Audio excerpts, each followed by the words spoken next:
Wilberforcians and friends. Welcome to Season 2 of Wilberforce Alums podcast. I'm James B. Stafford III, your current president of Wilberforce University Alumni Association. We design our podcast to profile those alums who are doing great things in their communities. In addition, we also like to convey what's going on campus. So we have a great conversation for you this time around on this particular episode coming up. So stay tuned. But remember, always remember to hit subscribe and give us a thumbs up so we can keep doing what we're doing. Now we'll get to the next episode, right after this short break. Thank you.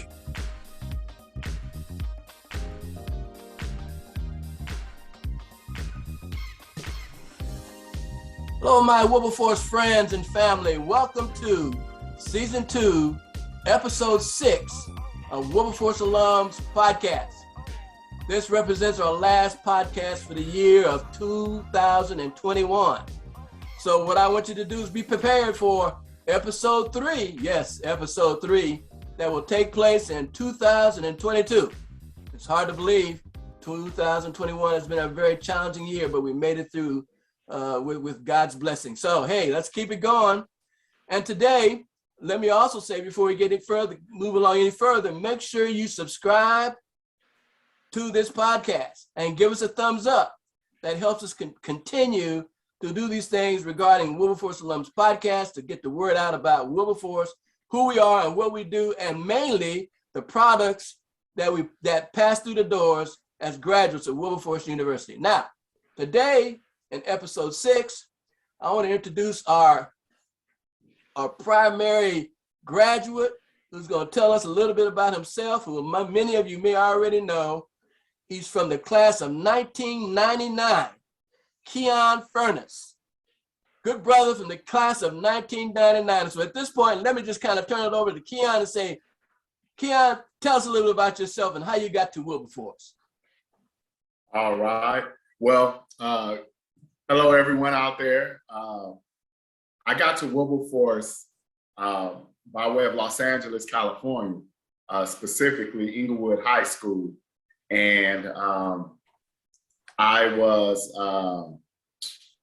signing up for, all of the guidance counselors, college advisory sessions, and many colleges were coming to our high school to promote. And I remember meeting Mr. Wendell Webster at the table in our cafeteria, and him just espousing greatly the history of Wilberforce University and going over all of the luminaries that have come through, the people who are there currently. I believe he might have had pictures or brochures. I was inspired. First of all, I didn't even know HBCUs had existed, north of the Mason-Dixon line.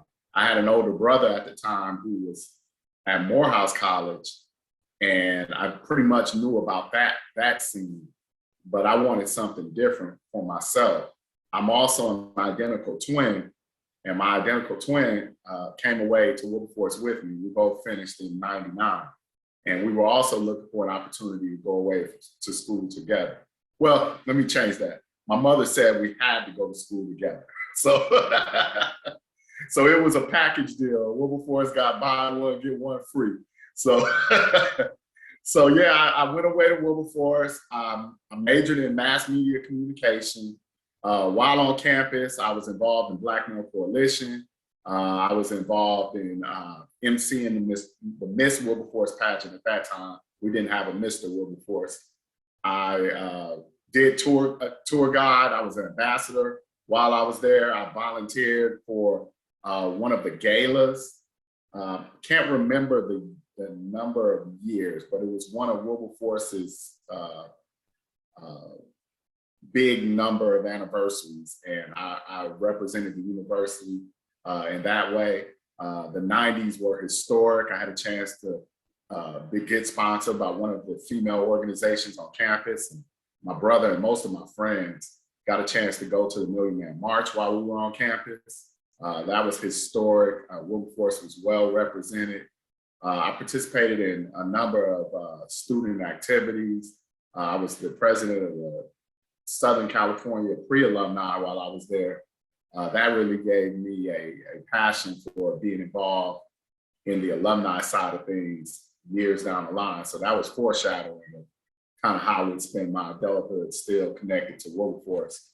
I remember the alumni of Los Angeles really took care of us, sent us care baskets and gave us a little, book voucher money for our time there. We had a really supportive alumni during that era. So I was also a poet. I've been a poet pretty much my whole life, and had a chance to, through the Black Male Coalition, host some open mic nights and get involved in the art scene at Wilberforce as well. So I really can't disparage my time at Wilberforce. I had a well-rounded experience. I had plenty of mentors. I had a great time. Wilberforce is a very fond memory, and I try to talk about our alma mater everywhere I go. And I hope I'm doing right in society by representing, so people, when they see me, they can see our beloved institution. Amen. Look, no, I think you're doing an excellent job, Kian. Tell us though, majoring in mass media, what was your idea as to what you would do after you actually graduated from Wilberforce University, and were there any instructors there that kind of helped you to get onto that path? Tell us a little bit about that. Yeah. Well, yes, we had several instructors. Mr. Andre Devon was my work study supervisor. We had a chance to edit and get behind the camera and do some real cutting edge things at the turn of the century. Technology wasn't quite what it is now. But for the things that we had on campus, we had some really hands-on experiences. I had a chance to work in radio at Central State's radio station. Actually, Wilberforce had a radio station. My friends and I had an hour one semester on that radio station. And all of these things were new to the era that we were in. And we had the chance, as a relatively newer major at Wilberforce, we had a chance to really pilot some opportunities and experiences. Dr.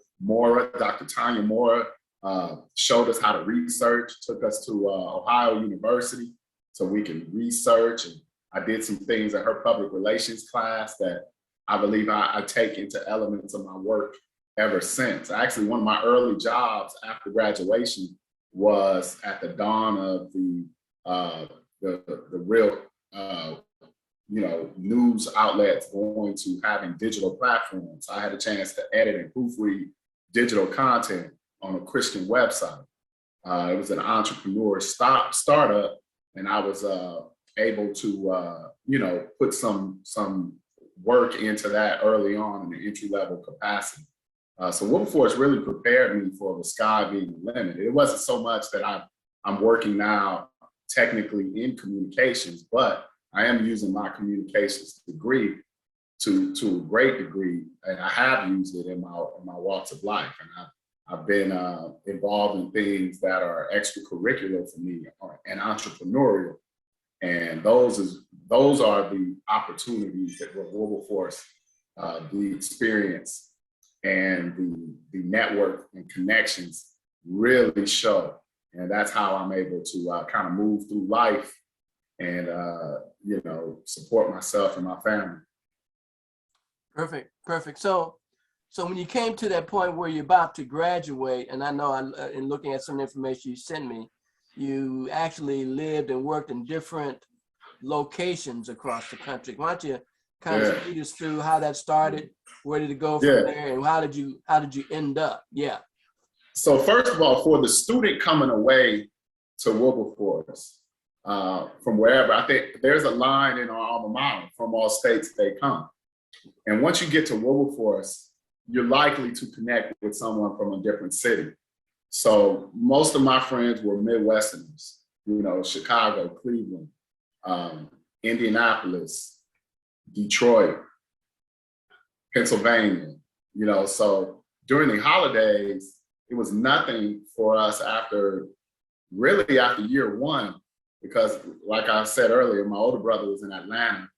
So my twin and I went to Atlanta for Christmas. We didn't go home freshman year until June. So we were at Wilberforce in Ohio from August to May. And we even went to Cleveland for a week to stay with our best friend that we had met on campus for a week before we went home. So those kinds of experiences really prepared me for after graduation, because this was before cell phones and before email. So when you went home, you were writing letters to your girlfriend or, to the homies, you send letters. We laugh, me and the fellas laugh at, some of our back and forths. Men aren't very communicative. So we'll have like one paragraph letters in the mail, with an insult, to each other, carrying on our hijinks through the mail system, from the 90s. But I began to miss that camaraderie and the spirit of Wilberforce. So when I graduated, I knew I wanted to be closer to the nest. So my first stop after graduation was Cincinnati, Ohio, just a few hours south. I believe my twin even worked for Wilberforce a year after we graduated before he made his next stop was Cleveland. So I had a chance to, extend the bonds that I had with many of my friends. I became a member of Alpha Phi Alpha post-graduation and had a chance to celebrate that with many of the brothers that were in the area, who came through Z chapter, and they supported me in my in achieving that. So, and Wilberforce was always there. Like if I needed a transcript, if I needed someone to review my resume, if I wanted to run something by a former teacher to see what they thought about it, I was right there. So, and I remember the feeling of leaving graduation and moving to Cincinnati and being a little unsure, but I wasn't afraid. I feel like Wilberforce really prepared me. And because I was from Los Angeles and I had taken care of myself way in Ohio, I felt like there wasn't a place where I could go where I couldn't, handle business. And I knew what was expected of me. And I believe, of course, my upbringing has the biggest stake in that. But then, the Wilberforce finishing that they do on young people, that was evident. And I felt very successful in my time in Cincinnati. Then from there, I moved to Charlotte. And I was in Cincinnati about 10, 11 years. And then that's a good one. Yeah. So I needed to warm up a little bit. So, because at my heart, I'm still a Los Angeles guy. I got you. The novelty of the snow wore off. Pretty quickly after about 11. Yeah. Yeah. Especially when I had to have adult responsibilities in that snow. Gotcha. It's easy to kind of play at Wilberforce in it and get into snowball fights and laugh at people falling down the ramp or going up the hill. It's easy to kind of enjoy it, through my years at Wilberforce. But yeah, as an adult, it became no fun. So I moved to Charlotte, and Wilberforceans are just, even if we weren't besties during our academic years, I get so excited when someone's in this area. I live now in Durham, North Carolina, but when I was in Charlotte, I had my former RA really show me the city, really helped me get settled. And I had a change of life incident, where, I'm divorced.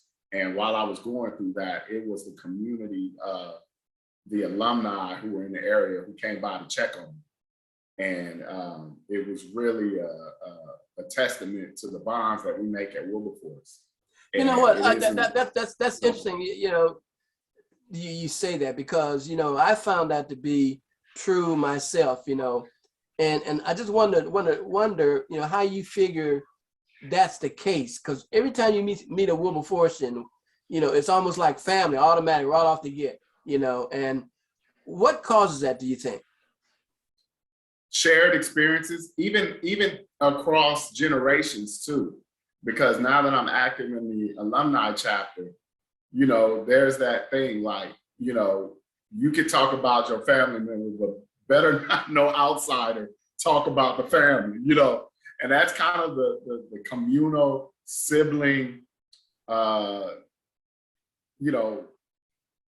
effect we have on each other. I mean, there is something that when you get to the campus as an alum, it just takes you back. Like I am just whatever trepidation or whatever I'm dealing with at home, when I get to that campus for Dawn Dance weekend, I am ready to, plug right into the energy and everything that makes me who I am. It's like you remember, it's like the fountain of youth or a energy source. So, and I believe everybody has it. So when you run into them in this world and you're moving about the world as you were,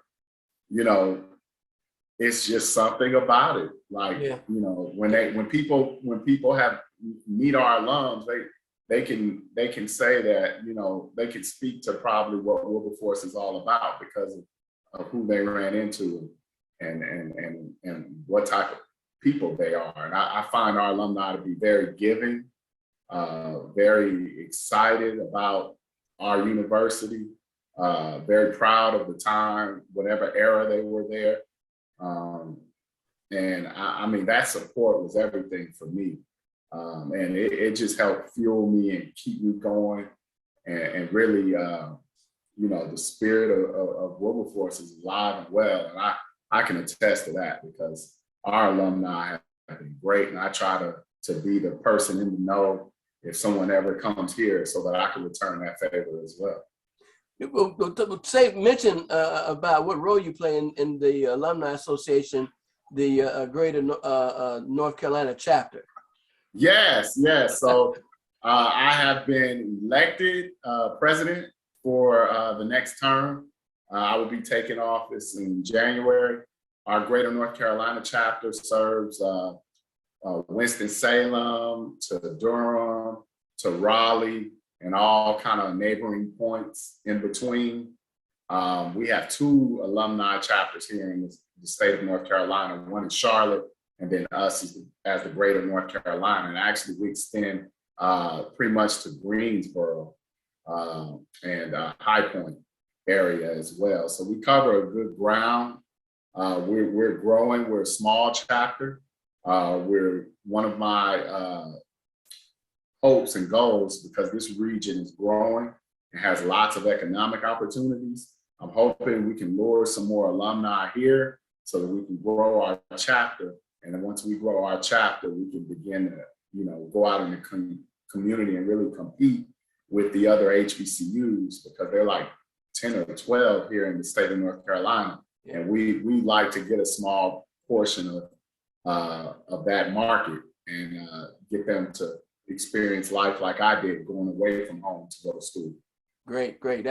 That's a good goal to set for the chapter, and I wish you the best in trying to obtain that goal. And congratulations on being elected the new president. We got a lot of work to do in. It's like congratulations, and I'm sorry for you. Well, no. It's challenging work, but it's great work, especially when you can look back and see the accomplishments that your chapter has made. And I know what y'all have done there in North Carolina, in your chapter there in Greater North Carolina, because you've been pretty active, but you also have been the one to come up with these open mic. You say you should do that on campus when you were a student, but now you still kind of carrying that forward. Why don't you talk a little bit about that? Yeah, so I am encouraged and empowered and emboldened in a way that's really common to me and maybe uncommon to others. I looked at when we were shut down for COVID initially and Dawn Dance was happening, I thought that the energy and spirit of Dawn Dance was so palpable that we would be able to get a portion of it or a form of it and be able to offer it to people digitally. And by having a open mic and having everybody come on in the name of charity for Wilberforce. And, you know, who doesn't want to toot their own horn and show off their art ability? I believe you've participated. You know, I tried to call on a lot of, it was a heavy 90s portion, because I remember how talented. That's one of the things about Wilberforce too. I went to school in the 90s with some titans, some giants. There are some amazing people who maybe even didn't bloom until after they graduated. I think I was a shrinking violet in comparison to some of our amazing alum. But I wanted to create a platform similar to what you're doing with the podcast. I wanted to celebrate these incredible artists. Matter of fact, the hoodie that I'm wearing now is Gino Brooks, alumni, who is, this is his company, and he has a film, TV production studio. He's doing big things in Hollywood right now, and I want to support our alumni. So my open mic nights is an opportunity for me to see who's writing a book, see who has an album, and not only for me to know, but to also share that with the alumni. So I'm looking forward to perhaps branding that and making that a part of our Dawn Dance in some way. You know, I really would like to have a juke joint feel where we can have some of our great singers and jazz musicians and dancers and even visual artists bring their work to campus to sell, to be promoted, to be loved on, and for us to toot our own horn as a university that produces not only engineers and lawyers and doctors, but academia and art, you know, so, which is embedded in Wilberforce's history. Amen. Like you look at our historic alums, and they've been all over the gambit of contributions to culture. So right. I'm hoping we can really get back to that and how we call this being the Renaissance. And I'm hoping that we tap into that, and I can do my part to promote that with alumni engagement as well, because it's also a part of alumni engagement. Because, right. I believe if you have something to financially to give, first and foremost, we know that, right? We need finances, but if we got time, sure, we'll take your time too. But we also would appreciate your talent. So any of those three, all of those three, 2 out of 3, whatever you want to give, Wilberforce needs it. So that's what I'm committed to do for myself, and I'm hoping I'm challenging my alumni to step up and do that as well. That's great. That's great. I hope, Kian, this year, coming up 2022, we'll be able to do at least where we're on campus. You know, the jury is still out on that with this new variant coming out here. It seems to be growing and moving rapidly across the country. So I just hope that we'll get some kind of control over that, where we can be live and on campus in 2022, spring of 2022. So, but if not, we know how to do it, you know, electronically as well. So we have a bit of between the virtual open mics and our conference, alumni conference. We'll figure out a way to have a form of Dawn Dance, because it's very important. We need to connect in. We've lost so many people in society, our own family members, Wilberforce family members. You know, we're dealing with some losses just today of classmates, people from my era. So I think it's important that we touch each other safely, and we have a chance to meet and convene and check in with each other and see how we can support each other. And hoping society will let us, but if it's not healthy to do so, I'll be patient. Well, you can't keep a good Wilberforcean down. You know, we'll find a way to get it done. Look, you can't.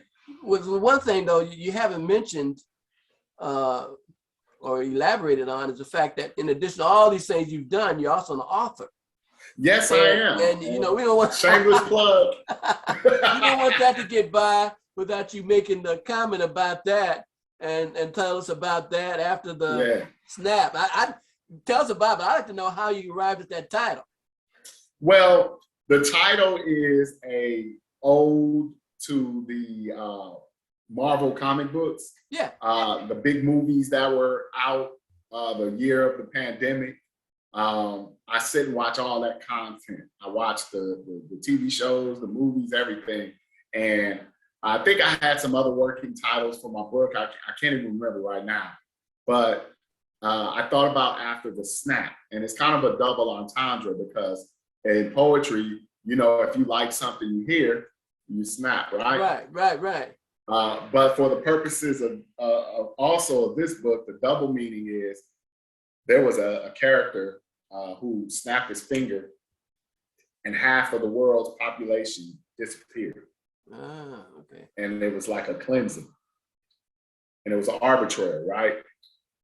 My book is about my marriage ending, feeling alone, lonely, feeling like, you know, what was next, unsure, starting over after the snap, you know. Oh, gotcha. You know, so Gotcha. I came up with the title, but I'm happily remarried to a lovely Wilberforcean who Amen. really just, you know, this is one book in a series of books. I'm working on book 2 now. And by the time we get to book 3, that really will be a love letter to our romance and where Wilberforce kind of played a part in that, helping 2 alumni find each other just shy of their 40th birthdays. And, So carrying on. So would you call your writing nonfiction or what? It's poetry. Poetry? It's romantic adult poetry. Okay. Definitely themed around for men, especially. I say in the book that I possibly should have went to counseling. I probably went through some depression, but it was my poetry and the camaraderie of my Wilberforce peers who really pulled me out, you know, who really read what I was writing in my journal when I was able to share it and really say, hey, you should do a book, you know, and it was my own wife saying like, you should share your story, you know, and I've had a chance since the book's been out to talk with men about what they're going through and encourage them to put their thoughts down. They may not be poets, but make sure they're writing and talking, make sure they get counseling. So my book was really a therapeutic tool for me, and I'm hoping that it'll be therapeutic for others. This particular book is themed around what to do next after a divorce. You know, a lot of those thoughts that were in my head became poetry. So I ended up putting, you know, the poems together and combining them in this book. I've had an opportunity to perform, you know, works from this book locally and in during the shutdown, you know, before, you know, we rushed back outside in society, you know, when we were at home when it was safe, that year of 2020, I was able to really present this book across the country.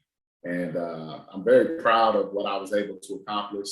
I think that resilience that Wilberforce put in me, that tenacity, helped produce a lot of character and a lot of heart in this book. And I'm a poet by heart, so I'll always have poetry. I wrote a lot of poetry at Wilberforce. I'm hoping to collate that and assemble that into a book one day, and you know, be able to also help other poets publish and other storytellers publish at Wilberforce as well. Because my brothers and I, we have our own startup publishing company, and we're growing it now.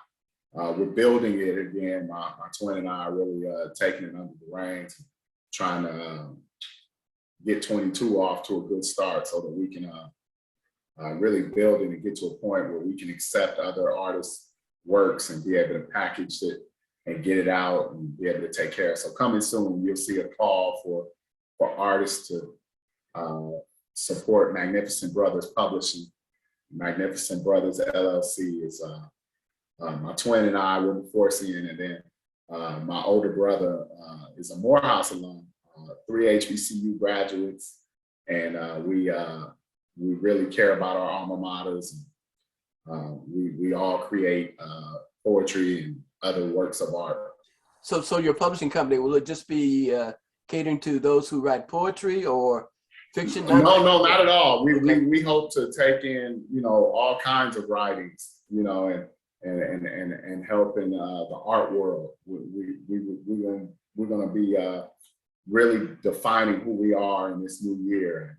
We're going to start with getting a couple of my projects off the ground, and then we believe we'll be in a good space moving forward to then be able to look beyond our brotherhood into our network for other artists that we can help support. Gotcha. So how close are you to finishing your second book? I believe it's called Anthology of Poems. Is that it? Yeah, so the anthology is actually the entire collection of That's work. The entire collection. Yeah, the entire collection. So the second book will be called Poems in the Friend Zone. So the Friend Zone, okay. Yeah, so those are a collection of poems already written that I just, I'm in pre-production right now, just deciding how the book will look and, what format it'll be in. And I'm looking to, the book will pre-sale starting in February, and it will hit your doorstep in April. So that's what I'm committed to doing in the new year. And there'll be some other digital treats that go along with the book, a video, and some other promotional experiences that I'm looking forward to getting started on. And I'm gonna keep this one, hopefully I'll be able to do this for us, by us, Wilberforce style, and be able to have some other professionals that I know that are in the bookmaking business help me with this next book. I have some appointments set up with some alumni who have other publishing credits to their name. So hopefully we'll be able to really support the family and the Wilberforce family by helping to join forces with someone to help this next project, see the light of day. But I'm excited about it. I'm constantly writing. I promote area events. I even was tapped by a local alumni where I went to grad school to promote an activity for them. So I'm blessed and busy as ever, and giving God the glory and allowing Amen. Him to use me for Wilberforce. Gotcha. And to help promote our beloved alma mater. Great. So, I got a couple more questions. We're almost out of time.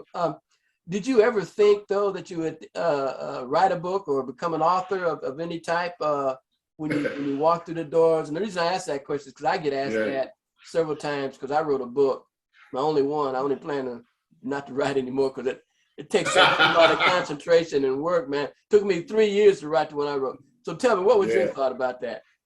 Absolutely. I have been, like I said, a poet all my life. And, my teachers, friends have all said, can't wait to see your book. Can't wait to see your book. Family, can't wait to see your book. So this was a life's dream actualized. My ability to organize my thoughts to get this book out. And what it taught me was anybody could do it. We all have a book in us. Whenever I hear someone's story, and I tell my wife all the time, like, pretty much the story of how we met is a book. How we met back up, is a book. The story of where we were prior to meeting is a book. I've got plenty of friends that I'm also putting on notice that, now that I've done it, I'm waiting on yours. And I'm an open book too. I don't believe I get to the top of anything and not look to pull somebody with me. So gotcha. I'm looking forward to writing more and continuing to, be the person that if somebody would have told me at 18, that I was going to grow to be, I want to make that 18-year-old proud. Well, I think I probably have 2 more books in me. Let's go. No. But let's do it. I know if I can do it. It took me so long and concentration, man. I don't know if I got it to do 2 more. Even one. You need a team. That's what I'm going to do this go round. This go round, I'm looking for a team because I realize you can't do it all by yourself. So, and I'd like as many Wilberforcians as that I can find interested in my work and with experience on, promoting books to help me out with this. So, so definitely build your team so you don't shoulder the burden of it by yourself. You gotta do that. You're right. Well, guys, Wilberforcians and family, look, we've been visiting with Kian Furnace, Wilberforcian from the class of 1999. It's been a real pleasure to hear him talk about his journey, through Wilberforce and on, and the writing of his new book. Well, you can find it on Amazon. Yeah, and you can find it on Amazon. After the Snap. After the Snap, Kian A. Furnace, class of 99. After the Snap, and you can email me if you want a signed copy, and we can talk about Cash App and getting you a signed book as well. So I can send you that information, and you can include it in the packaging of this episode. Yeah. That would be great. And your email address, I'll put it up. Yep. Well, okay. So as we wrap up, we've been at it a little bit longer than I thought we would be, close to 30 minutes, actually more than that. So in parting, for new Wilberforcians coming in that may be listening to this podcast, what piece of advice would you give them at, coming into Wilberforce University? Write yourself things you want to get accomplished. This isn't something that I did, but I definitely want to encourage you to do this. Write yourself a goal, a few goals, or just one goal, and get that done. And if you finish it before 4 years, write another set of goals. Aim high, go for every opportunity that you can, and get you a mentor. I was blessed to have some very influential brothers that I'm still friends with today. Many of them are fraternity brothers. Get you a mentor. If somebody's your friend and they only party with you, try to mix that up and get you some brothers that will party with you in the library or party with you doing homework. Amen. Don't make just the partyers your crew. Mix your crew up so that you can push each other. Iron sharpens iron, and I believe Wilberforcians are sharpening Wilberforcians. I want that for everybody. Amen. No truer statement. Well, Kian, we appreciate you taking out some time out of your real busy schedule, calendar, because I know how it can be, especially if you got writing books as part of it. So we want to thank you. Wilberforcians and family, don't forget to subscribe and give us a thumbs up, and give a thanks to Kian Furnace, episode 6, class of 1999. Thank you, Kian. Thank you. Suo Marte. Suo Marte. God bless you, good brother. All right. Bye now. God bless you as well.